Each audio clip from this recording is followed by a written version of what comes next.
उपनिषद का महामंत्र है सर्वम खलविदम ब्रह्म, जो हमारे जीवन को बदल देने की शक्ति रखती है। सर्वम खलविदम ब्रह्म अर्थात सब कुछ ब्रह्म ही है। इस महामंत्र को जानना अति आवश्यक है। उपनिषदों की एक दिव्य घोषणा है कि सर्वम खलविदम ब्रह्म अर्थात यह संपूर्ण जगत ब्रह्म ही है। ब्रह्म के सिवाय यहां कुछ भी नहीं है। क्या सचमुच यह संसार, ये पेड़, ये पौधे, ये पर्वत, ये आकाश, आप और हम, क्या सब ब्रह्म है? यदि हां तो फिर द्वेष क्यों, भय किससे और अहंकार क्यों होता है? इस विषय को समझना अति आवश्यक है। शास्त्रीय भावार्थ को समझना अति आवश्यक है कि सर्वम अर्थात सब कुछ, खलु इदम अर्थात निश्चय ही यह, ब्रह्म अर्थात परम सत्य, परम चेतना, जो चेतना हम सब के अंदर व्याप्त है, जो कण कण में व्याप्त है, उसी चेतना को ब्रह्म कहते हैं। और वही चेतना पर ब्रह्म की अनुभूति है, पर ब्रह्म की अंश है। इस भाव को समझना अति आवश्यक है। कहने का तात्पर्य है जो कुछ भी यहां दिखाई दे रहा है वह उसी एक परम चेतना का विस्तार है।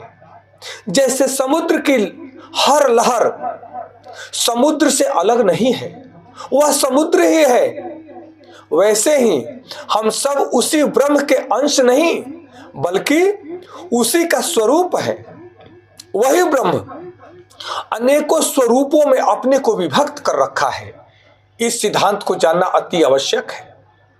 आध्यात्मिक सिद्धांत हमें बताते हैं कि एकत्व का सिद्धांत होना चाहिए। आध्यात्मिक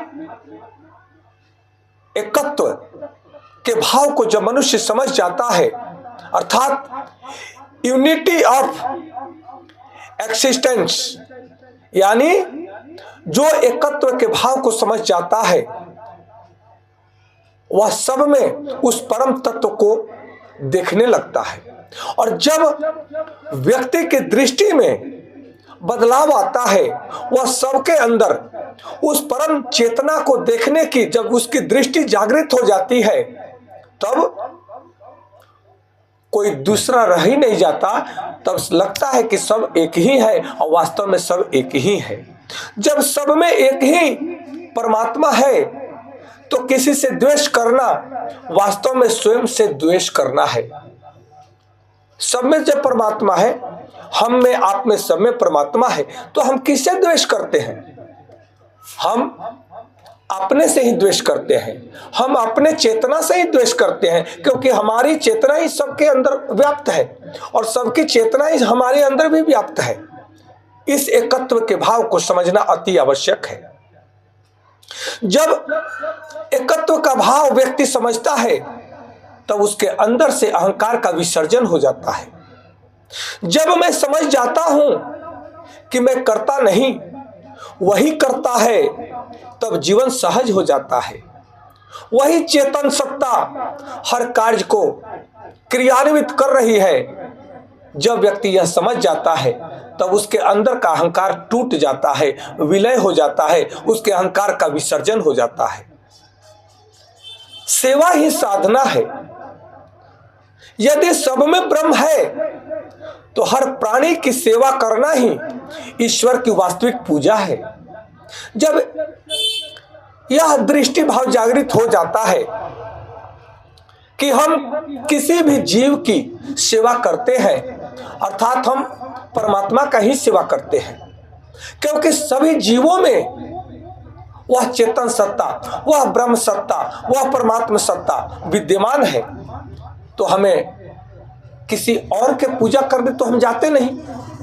जब तक हमारे अंदर की दिव्य दृष्टि जागृत नहीं हुई है, जब तक हमारे अंदर की चैतन्य दृष्टि जागृत नहीं हुई है तब तक हम एक दूसरे को अलग अलग पृथक पृथक समझते हैं। परंतु जिस व्यक्ति के हृदय में वह भाव जागृत हो जाता है, जिस व्यक्ति के दृष्टि में वह भाव जागृत हो जाता है कि अहम ब्रह्मास्मि तत्त्वमसि, अर्थात मैं ही ब्रह्म हूं, आप भी ब्रह्म है, हम अलग नहीं है, तब वह सेवा भाव से जब सेवा करता है तो उसकी सेवा ही साधना बन जाती है। वह सबके अंदर उस ब्रह्म का दर्शन करता है और उस ब्रह्म का ही सेवा करता है और वह सेवा उसकी साधना बन जाती है।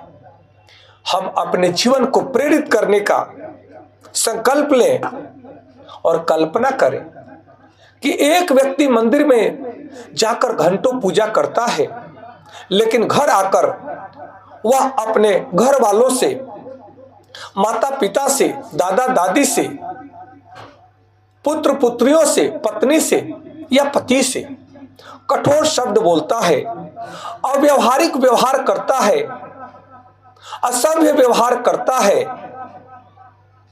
तो क्या उसने ब्रह्म को समझ लिया?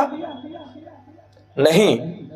अगर वह ब्रह्म को समझ लेता है, जिस दिन उसे ब्रह्म का अनुभव हो जाता है या हो जाएगा, तब वह अपने माता पिता में भी उसी ब्रह्म का दर्शन करने लगेगा, अपने पत्नी अपने बच्चों में भी वह उसी ब्रह्म का दर्शन करने लगेगा, यहां तक कि अपने शत्रुओं में, अपने विरोधियों में भी वह उसी ब्रह्म का दर्शन करने लगता है। उसी दिन से उसका व्यवहार बदल जाएगा, उसका आचरण बदल जाएगा, उसके शब्द बदल जाएंगे, और वही सच्ची साधना है। इसलिए उपनिषद हमें बताते हैं कि ब्रह्म तत्व को समझो। संसार में ब्रह्म के सिवाय कुछ भी नहीं है। इसलिए अपने व्यवहारिक जीवन में हमें यह प्रयोग करना चाहिए कि जब कोई अपमान करे तो जरा ठहरिए, सोचिए, यह भी उसी ब्रह्म की लीला है। ब्रह्म ही ब्रह्म का अपमान कर रहा है। आप दृष्टा बन जाते हैं। जब सफलता मिले तो अहंकार न हो, यह उसी ब्रह्म की कृपा है, यह भाव जागृत हो जाए। उसी तरह से जब दुख आए, परेशानी आए, कठिनाई आए, विपत्ति आए, तो समझ लेना चाहिए कि यह भी आत्मा की जागृति का साधन है। कठिनाइयों में ही आत्म जागृति होती है। इसलिए यह उपनिषद का महामंत्र हमें समझाता है कि हम शरीर नहीं है, हम नाम नहीं है, नाम तो देह का है। शरीर तो पंच तत्वों से मिला हुआ है, यह पंच तत्वों में विलीन हो जाएगा। नाम इस शरीर को मिला है, यह शरीर का नाश होने के बाद नाम का भी नाश हो जाएगा। हम पद नहीं है, पद भी आना जाना है, यह सब अस्थाई नहीं है, परंतु हम तो चेतना है। हम वही चेतना है जो सब में व्याप्त है, जिसका न आदि है न अंत है। यह परिवर्तनशील नहीं है, यह तो सदैव एक रस में रहने वाला चेतन सत्ता, यह आत्मा परमात्मा का स्वरूप है। जब यह अनुभूति हो जाती है तब मृत्यु का भय समाप्त हो जाता है, अकेलापन का भय समाप्त हो जाता है, और जीवन में करुणा, श्रद्धा, प्रेम, उपकार, क्षमा का उदय होता है। और जब जीवन में करुणा का उदय होता है, प्रेम का उदय होता है, श्रद्धा, उपकार और क्षमा का उदय होता है, तो व्यक्ति का जीवन सरल हो जाता है और वह सबके अंदर सर्वम खलविदम ब्रह्म का अनुभव करने लगता है। यदि सर्वम खलविदम ब्रह्म को केवल सुना जाए तो यह एक श्लोक है, यह एक उपनिषद का महामंत्र है।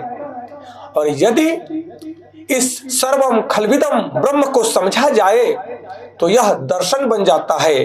और यदि सर्वम खलविदम ब्रह्म को जी लिया जाए तो यही मोक्ष है, यही परमानंद है, यही ईश्वर का स्वरूप जागृत कर देता है। तो आज से हम अभ्यास करें कि हर व्यक्ति के अंदर हम ब्रह्म को देखने की अपनी दिव्य दृष्टि को जागृत करें।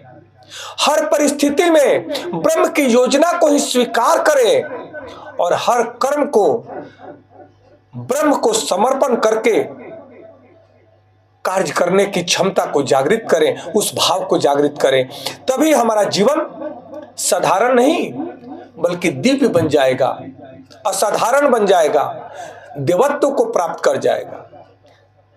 जिस दिन हमें यह अनुभव होने लगेगा कि सब में वही एक चेतन सत्ता है, वही ब्रह्म सबके अंदर है, उसी दिन संसार बदलने की आवश्यकता नहीं रह जाएगी, हम स्वयं बदल जाएंगे।